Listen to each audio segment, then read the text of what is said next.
Hi, if you're watching this video, then you're here because you're planning a new project. And if that's the case, you're in the right place because taking action on what you learn on this short training video could be one of the most valuable things you can do to guarantee the success of your project.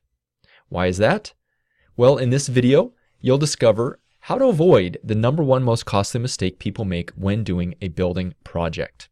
The ultimate problem comes down to the age-old problem of not coming in on time and on budget. This is when teams, people, companies fail. And we found that in the vast majority of cases, 90% of projects go off the rails because of one thing, and that is lack of sufficient upfront planning, which is actually good news because we've developed a way to get around this. I love this quote by John Greenleaf Whittier. For all the sad words of tongue and pen, the saddest are these it might have been. This is what we as a firm have focused on helping our clients avoid. And that's why we have at the very beginning of our process something we call the Needs and Options Review. Now, let me tell you a little bit about what the Needs and Options Review is.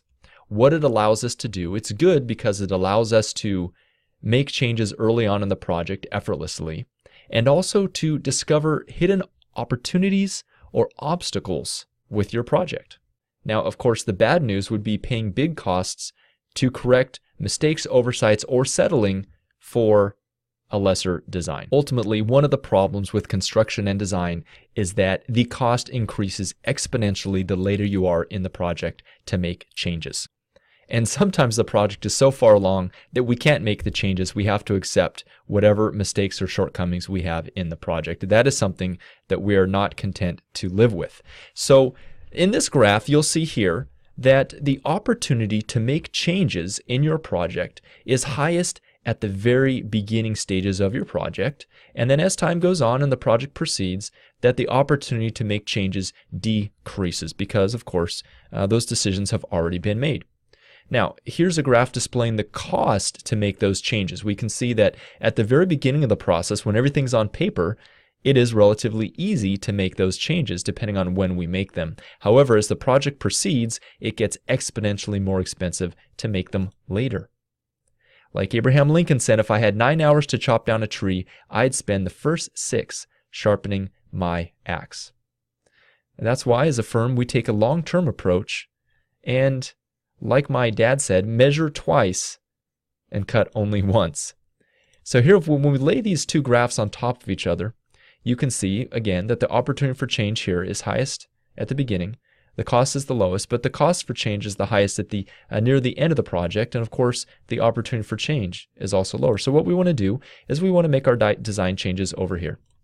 And we want to avoid making changes over here. So we know that the best time to make changes to a project is at the beginning, and that is why we've developed the Needs and Options Review. Now you may be wondering, does our project need a Needs and Options Review?